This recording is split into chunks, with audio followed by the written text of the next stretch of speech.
श्री गजानन, जय गजानन।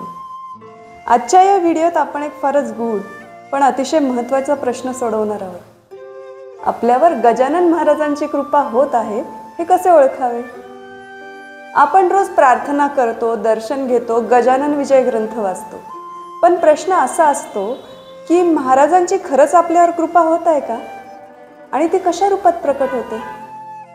या व्हिडिओत आपण जाणून घेणार आहोत 5 असे स्पष्ट संकेत जे सांगतात की गजानन महाराज तुमच्या आयुष्यात सक्रिय आहेत। शिवाय शेवटी आपण पाहणार आहोत एका सत्य घटनेवर आधारित प्रेरणादायी अनुभव जो तुमच्या मनात नक्कीच विश्वास आणि भक्ती जागवेल। तर हा व्हिडिओ शेवटपर्यंत नक्की पहा, कारण कदाचित आज तुम्हाला तुमच्याही आयुष्यात गजानन महाराजांचा स्पर्श जाणवेल।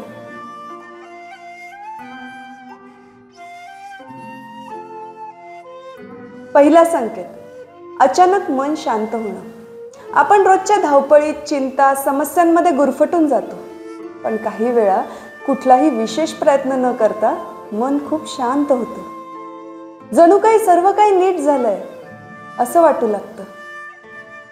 ही भावना काही साधारण नाही, ही गजानन महाराजांच्या कृपेची पहिली झलक असते।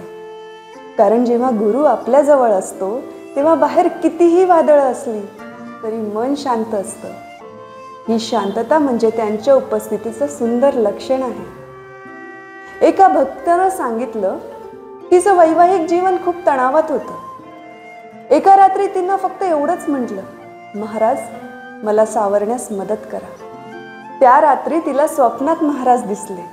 ते फक्त हसले, पण सकाळी उठली तेव्हा तिचं मन इतकं शांत होतं जसं सर्व प्रश्न मिटले असावेत। हीच असते महाराजांची कृपा, हळूच स्पर्श करून मन हलकं करणारी।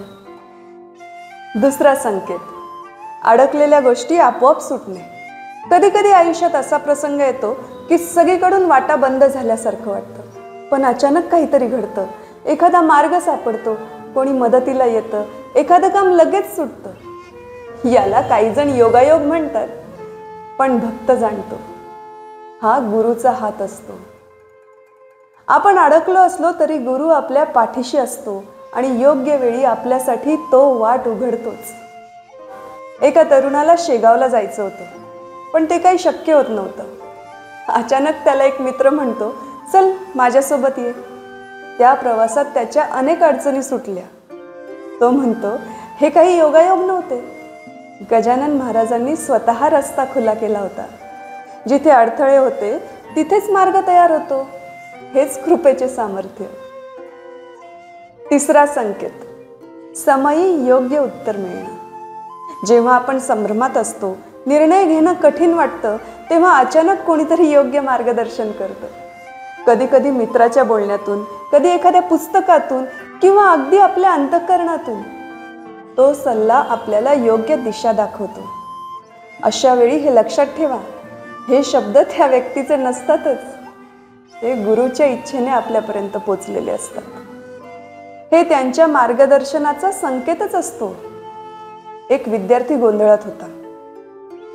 वाचताना गजानन विजय ग्रंथात त्याला एक ओळ मिळाली, जे मार्ग मनास धरावे ते गुरुच दर्शवतात। त्याच दिवशी एका जाणकाराचा कॉल आला आणि त्याच्या आयुष्याला दिशा मिळाली। हे असतं गजानन महाराजांचं मार्गदर्शन। जेव्हा आपण सजग असतो तेव्हा उत्तर समोरच उभं असतं। चौथा संकेत, आपोआपच साधनेत ओढ निर्माण होणे। जेव्हा आपलं मन स्वतःहून सत्संग, नामस्मरण, भजन यांच्याकडे ओढ घेऊ लागतं, तेव्हा तो गुरुचा आंतरिक स्पर्श असतो। आपण कितीही बाहेरच्या गोष्टींमध्ये गुंतलेलो असलो तरीही आपोआप मन भक्तीकडे वळतं। ही ओढ आपण निर्माण केलेली नसते, ती त्याच्या कृपेने आपल्यामध्ये जागृत होते। भक्तीचे हे लक्षण म्हणजे त्यांच्या उपस्थितीचं सुंदर उदाहरण आहे। एक गृहिणी म्हणते, माझं रोजचं वाचन चुकलं ना की दिवसभर काहीतरी चुकल्यासारखं वाटतं, काहीतरी हरवल्यासारखं वाटतं। ही भावना म्हणजे महाराजांची आपल्यावर कृपा आहे। हे जेव्हा आपण महाराजांच्या जवळ जाऊ लागतो ना तेव्हा आपण अनुभवतो। पण एक गोष्ट मात्र लक्षात घ्या की ते आपल्याला आधीच जवळ घेत असतात। पाचवा आणि सर्वात खोल संकेत, संकटातही आतून एक विश्वास वाटणं की सांभाळ होईल. कधी प्रसंग खूप कठीण असतो, अपयश, आजार, आर्थिक अडचणी, पण तरीही मनातून एक विश्वास असतो की सगळं ठीक होईल. हा विश्वास आपल्याला कुठून येतो? तो गुरुच्या आशीर्वादानेच येतो. आपण कधीही एकटे नाही हे जाणवणं ही त्यांच्या कृपेचीच तर साक्ष आहे. एक भक्त ICUत होता. शस्त्रक्रिया कठीण होती, पण त्याच्या मनात शांतता होती. तो म्हणतो, आई गजाननांचं नामस्मरण मी मनामध्ये करत होतो आणि मला आतून वाटत होतं की मी बरा होणार. ही श्रद्धा कुठून येते? ती महाराज स्वतः आपल्यामध्ये पेरतात.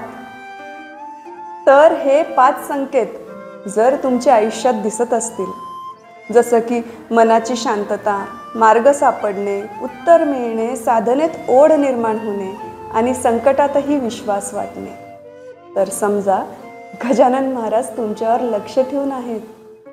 आणि हे अजून जाणवत नसेल तर भक्ती, श्रद्धा आणि समर्पण टिकवा. गजानन महाराजांच्या कृपेची वेळ अचूक असते, ती कधीच चुकत नाही.